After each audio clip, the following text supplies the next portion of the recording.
So again, we learn today that Jesus is on a journey. We hear that Jesus set his face to go to Jerusalem. He is traveling from Galilee to Jerusalem, and with language like set his face, with that kind of intensity and focus, we might imagine that Jesus' arrival in Jerusalem is imminent, that the very next part of the story will be his triumphal entry into the city to shouts of Hosanna.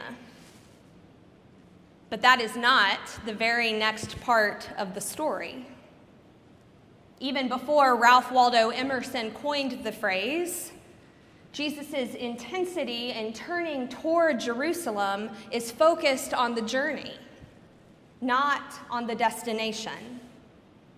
Today we are in chapter 9 of the Gospel of Luke.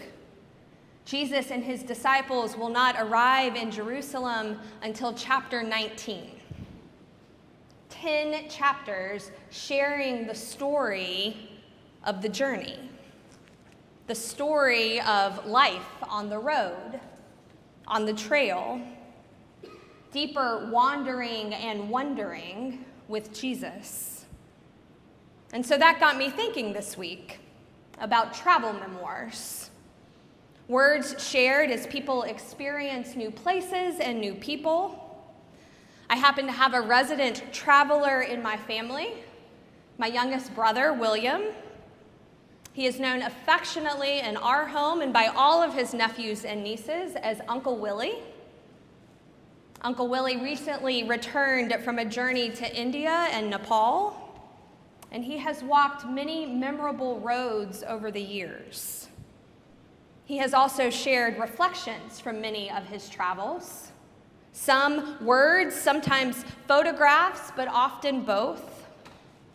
So this morning, I'd like to share some of Uncle Willie's words in conversation with Jesus on the journey, in conversation with our gospel lesson today, just as the journey to Jerusalem begins.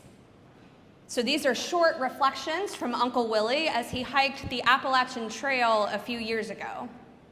William was a southbounder, meaning that he began his journey at Mount Katahdin in Maine and hiked south to Springer Mountain in Georgia. So here is the first dispatch from the trail. The trail in southern Maine has my heart and copious amounts of sweat and some blood, some tears, and a lot of belly laughs. It's been a wet and cold 24 hours. Luckily, have met some grade A people to share it with. William's journey on the trail was a journey of passion and commitment, a journey of celebration and challenge, a journey demanding the full presence of his head and his heart, a journey whose mile markers were, in his own words, copious amounts of sweat and some blood, some tears, and a lot of belly laughs. The mile markers of transformation, bodily signs and emotions of a before and an after. Traveling, journeys, have a way of hurtling us out of old ways of being and creating conditions for new ones to emerge. Jesus has set his face to go to Jerusalem. He knows that the journey there is a journey of transformation for his disciples, an invitation for them to grow into the fullness of the followers God's creation desperately yearns for them to be. This is the disciples' trail, and there is nothing efficient about this journey. Transformation occurs in fits and starts, and in some moments, all at once. There are long pauses and layovers. Jesus stops to engage the disciples, the crowds, and yes, even the Pharisees and lawyers, because this disciples' trail and the opportunity for transformation is for everyone, including the ones who skeptically and maybe even resentfully begin to walk the trail with Jesus. Along the way, Jesus heals and teaches. He speaks urgently and seriously and also takes his time. Each step on this journey, a prayer of Jesus for those of us who will join him on the way.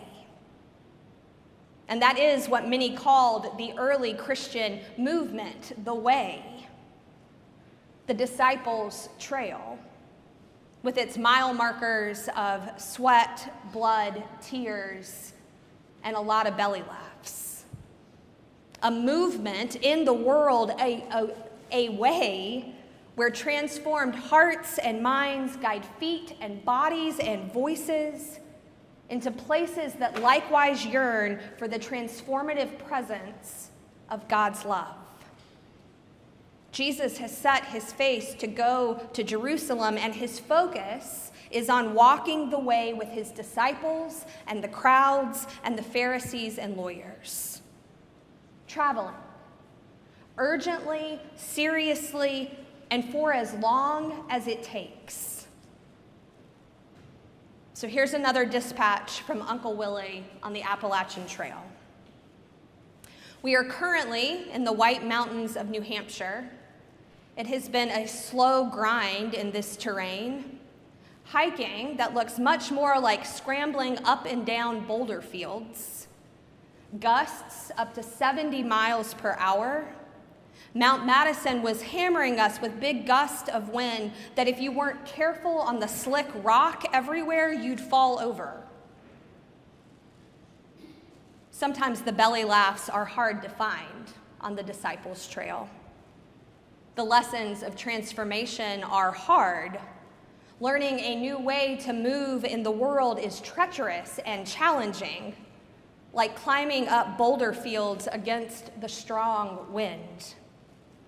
You come to a Samaritan village that rejects you, that hurts your feelings and bruises your ego. These people do not want to shelter you, and they do not want to hear about the Jesus that you follow. How dare they challenge and disagree with you?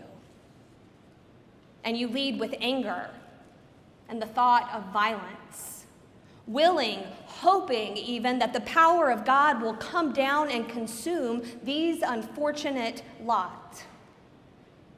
You nearly slip off the disciples' trail.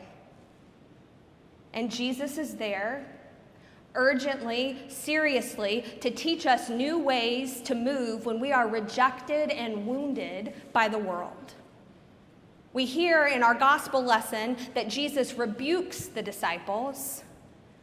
I appreciate the translation that shares Jesus' words to the disciples in this moment as you do not know what spirit you are. You do not know what spirit you are. We walk the disciples' trail so that we might know what spirit we are. Followers of Jesus who move in the world with a spirit of love, joy, and peace. With a spirit of patience, kindness, generosity, faithfulness, gentleness, and self-control. We hear the same today from Paul as he writes to the church in Galatia. We are called to move in the world with a spirit that challenges and confounds the response the world expects.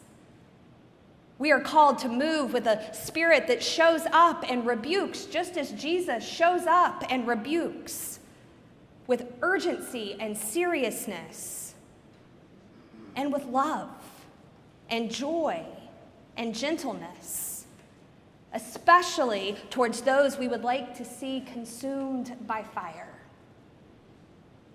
It is along the disciples' way in these next 10 chapters of Luke that Jesus will respond to a question from a lawyer with the story and parable of the Good Samaritan. Qualified by good, because there is no one outside or excluded from the definition of who is my neighbor. Treacherous lessons along the way, mile markers of transformation. Just as Jesus' words to those who would follow him, that the disciples' way is often uncomfortable, with no place to lay our head. That the disciples' way is disruptive and disorienting. That even the tender things, the good things, like attending to the burial of a loved one or saying our goodbyes, are often changed by our walking the disciples' way. There are pieces of who we have been and of how we have been defined that shift. As Elisha at the plow when he assumes Elijah's prophetic mantle. We cannot keep going and doing the same things as before when there is a new spirit moving within and around us, calling us forward. There will always be good and tender reasons to exit the disciples' trail. Jesus is not calling us to be callous or crass. That is also not the spirit of followers of Jesus. Jesus is calling us to be urgent and serious, to move with transformed hearts and minds in the world because the world urgently and seriously needs us to be transformed followers of Jesus. One more dispatch from Uncle Willie.